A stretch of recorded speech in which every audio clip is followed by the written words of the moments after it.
آج کی یہ ویڈیو وزٹ ویزا ریفیوزل کے بارے میں ہے۔ یہ بہت ہی اہم سوال ہے اور اکثر لوگ ہم سے یہ سوال پوچھتے ہیں کہ انہوں نے وزٹ ویزا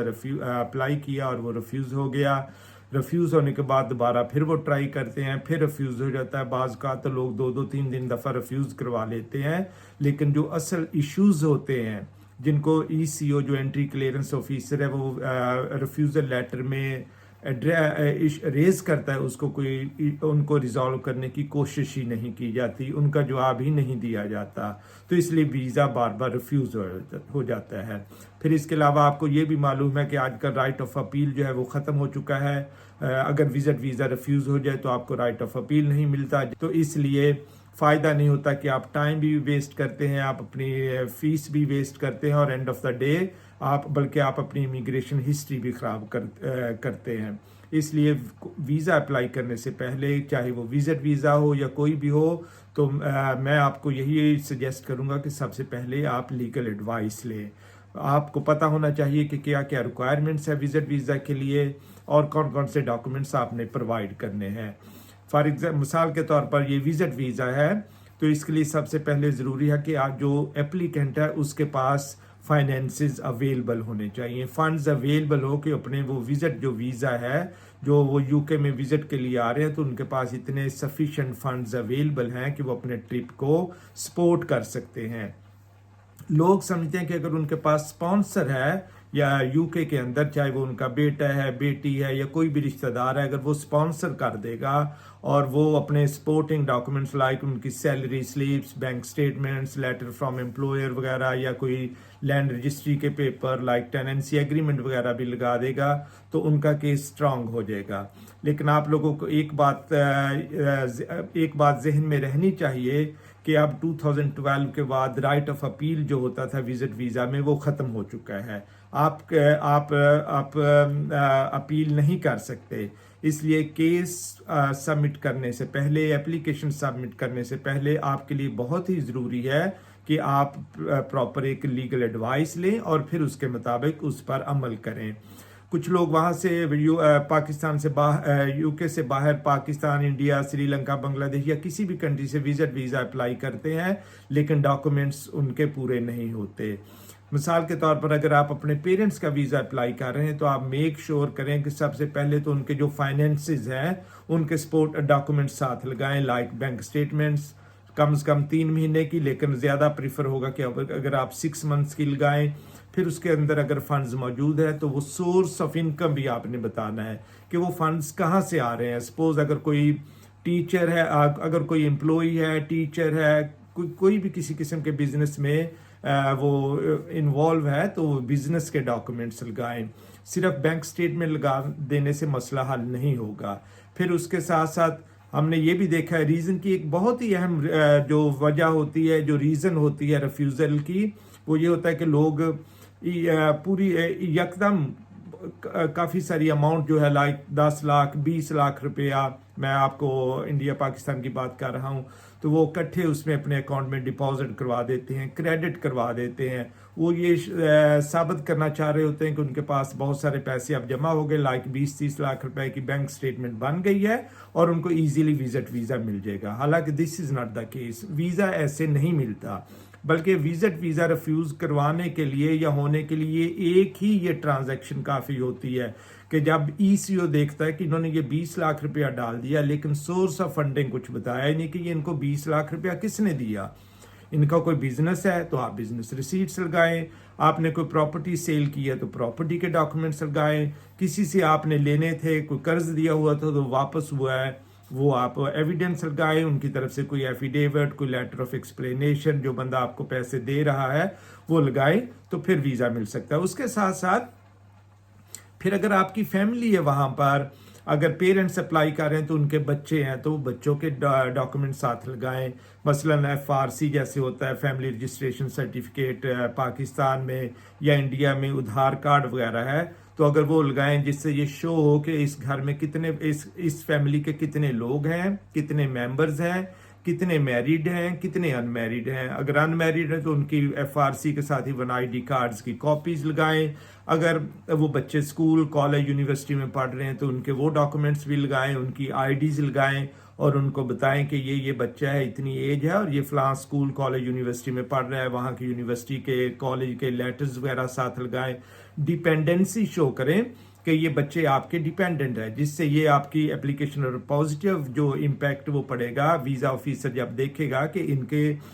ہسبینڈ اور وائف جو ہے دونوں آ رہے ہیں یا دونوں میں سے ایک آ رہا ہے، تو اس سے آپ کا کیس اسٹرانگ ہوگا کہ ایک تو یہ ہے کہ ایک اگر صرف ہسبینڈ آ رہا ہے تو پتا ہوگا کہ وائف وہاں پر موجود ہے، اور یہ اپلیکنٹ جو خود اگر یہاں پر ہسبینڈ آ جائے گا تو ایسا نہیں ہوگا کہ وہ اپنی وائف کو وہاں پر چھوڑ دے گا، یا ان کے ڈیپینڈنٹ بچے ہیں تو وہ بچوں کو وہاں چھوڑ دے گا اور خود یہاں پر رہ جائے گا۔ اگر دونوں آ رہے تو دین بھی اگر آپ کے پاس اگر آپ کے ڈیپینڈنٹ چلڈرن ہیں، بچے ہیں، تو آپ ان کے ڈاکومنٹ ضرور لگائیں، یہ بہت ہی زیادہ ضروری ہے، اور یہ کیس کو اسٹرینتھن کرتا ہے، آپ کی اپلیکیشن کو یہ چیزیں اسٹرینتھن کرتی ہیں، مضبوط کرتی ہیں کہ آپ کی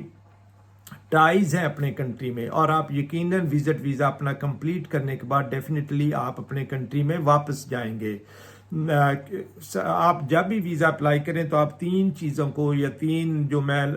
ورڈز ہیں ان کو یاد رکھیں: social, cultural and economic ties, کہ آپ کی سوشل کلچرل کیا ٹائز ہیں، وہاں پر کیا رشتہ داری ہیں، کون سے آپ کے ڈیپینڈنٹس ہیں وہاں پر جن کو آپ چھوڑ کر آ رہے ہیں، اور اسی طرح کیا آپ کی اکنامک ٹائز ہیں، آپ کی کوئی ایگریکلچرل لینڈ ہے، آپ کا کوئی بزنس ہے، آپ کی کوئی امپلائمنٹ ہے، اور یا اسی طرح کوئی اور آپ کا وہاں پر آپ کی کوئی اکنامک ٹائز ہیں جس کی وجہ سے آپ اپنے کنٹری میں اپنا ٹرپ کمپلیٹ کرنے کے بعد واپس جائیں گے۔ پھر اس کے ساتھ ساتھ یہاں پر جو سپانسر ہے ان کے لیے بھی ضروری ہے کہ وہ کم سے کم اپنے 3 منتھس کی بینک سٹیٹمنٹس لگائیں، 3 منتھس کی پے سلپس لگائیں، اور لیٹر فرام امپلائر لگائیں۔ گھر اپنا ہے تو اس کی لینڈ رجسٹری، ٹائٹل ڈیڈ لگائیں، اگر وہ کرائے پر ہے تو ٹیننسی ایگریمنٹ لگائیں، اگر آپ کی بھی فیملی ہے تو آپ ان کے ڈاکومنٹس بھی لگائیں کہ یہ ہم اپنے مدر کو یا فادر کو یا اپنے سبلنگس کو، بردر اور سسٹر وغیرہ کو سپانسر کر رہے ہیں اور وہ آئیں گے یہاں پر، ہم ان کو، اگر آپ کا پلان ہے کہ آپ ان کو فری فوڈ یا اکاموڈیشن رہنے کے لیے جگہ دیں گے تو آپ اپنے اسپانسرشپ ڈیکلیریشن میں یہ چیزیں بتائیں، اور جو آنے والا ہے وہ بھی بتائے گا کہ وہ ان کے پاس بھی انف فنڈز ہیں کہ وہ اپنے ٹکٹ وغیرہ جو ایئر ٹکٹ ہے، فلائٹ ٹکٹ ہے، وہ خود پے کریں گے، اور وہ سارے ایویڈنس ساتھ لگائیں گے۔ اور اگر انہوں نے اگر سپوز کسی کا یہاں پر اسپانسر نہیں ہے وہ خود رہیں گے تو وہ ہوٹل وغیرہ کی بکنگ لگائیں، اور ساتھ ساتھ یہ شو بھی کریں کہ انہوں نے ہوٹل کی بکنگ کروائی ہوئی ہے، جہاں آ کر انہوں نے ٹھہرنا، سپوز لندن میں، مینچسٹر میں، برمنگم میں، کہ ان کی ہوٹل بکنگز ان کے پاس ہے اور ان کے پاس بینک سٹیٹمنٹس میں اتنے فنڈز اویلیبل ہیں کہ وہ اپنے ٹرپ کو سپورٹ کر سکتے ہیں۔ ساتھ ساتھ یاد رکھیے گا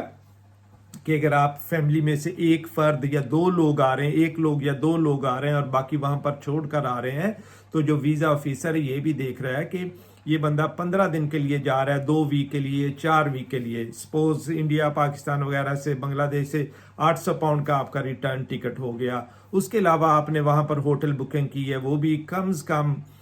1 رات کا جو رینٹ ہے، وہ کرایہ جو ہوگا ہوٹل کا، وہ بھی تقریباً 100 پاؤنڈ بھی لگا لیں، تو اگر آپ 15 دن کے لیے آ رہے ہیں تو 1500 پاؤنڈ وہ بن گیا، پلس 800 پاؤنڈ کا آپ کا ٹکٹ ہے، تو وہ 2300 پاؤنڈ، 2300 پاؤنڈ صرف یہ بن گیا۔ پھر اگر آپ نے کھانا پینا بھی خود کھانا ہے تو اس کا بھی کوئی 15 دن کا بھی کم سے کم آپ کوئی 500-600 پاؤنڈ وہ لگا لیں، تو تقریباً 3000 پاؤنڈ تو یہ آپ کا خرچہ ہو گیا۔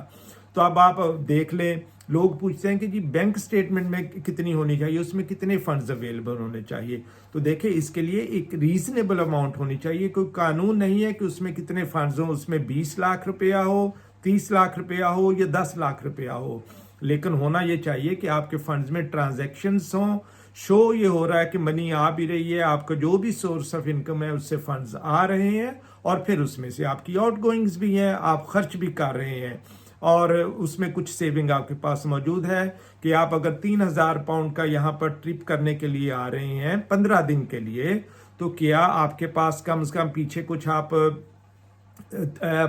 7-8 ہزار پاؤنڈ اس کو آپ اپنی کرنسی میں کنورٹ کر سکتے کہ اتنا چھوڑ کر آ رہے ہیں، کہ پیچھے بھی اگر آپ کی فیملی ہے، بچے ہیں، تو ان کا خرچہ وغیرہ کون افورڈ کرے گا، وہ خرچ آپ چھوڑ کر آ رہے ہیں، پھر آپ بتاتے ہیں. اکثر ریفیوزل میں یہ بھی ہم نے دیکھا ہے کہ وہ پوچھتے ہیں اپلیکیشن میں کویسچن ہے کہ آپ کتنا خرچ کرنا چاہ رہے ہیں یو کے میں جا کر. سپوز آپ کہتے ہیں کہ آپ 4 ویک کے لیے آ رہے ہیں، تو آپ ساتھ بڑا لکھ دیتے ہیں کہ جلدی سے کہ ہم 2000 پاؤنڈ خرچ کریں گے. تو 2000 پاؤنڈ کو اگر آپ ملٹی پلائی کریں، آپ اپنی کرنسی کے ساتھ چلیں، مثلا فار ایگزامپل مثال کے طور پر آپ پاکستان کے ساتھ اس کرنسی کو کنورٹ کریں 2000 پاؤنڈ کو، تو وہ تقریباً 7 لاکھ روپیہ بنتا ہوگا، 6 لاکھ 7 لاکھ کے درمیان.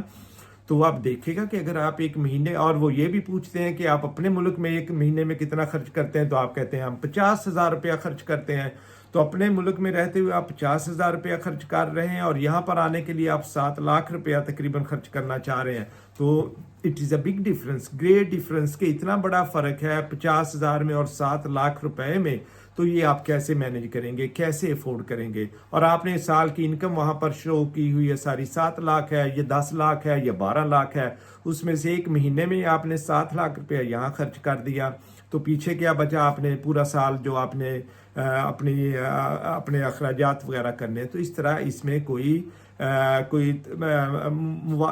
کہہ لیں کہ یہ کسی طرح سے بھی مناسب نہیں بنتا. ہمیشہ کوشش کریں اپنے ڈاکومنٹس اپنے کسی بھی لوئر کو دکھائیں، اور اس کے بعد اوپینین لیں کہ یہ اتنی آپ کی انکم ہے، اتنا آپ کا یہ خرچہ ہوگا. پاکستان میں رہتے ہوئے یا اپنے ملک میں رہتے ہوئے، انڈیا میں رہتے ہوئے آپ اتنا خرچ کرتے ہیں، اور اس کے بعد اتنی آپ کی سیونگ ہوتی ہے. کیا میں یہ ویزا اپلائی کر سکتا ہوں، اور کیا اس کے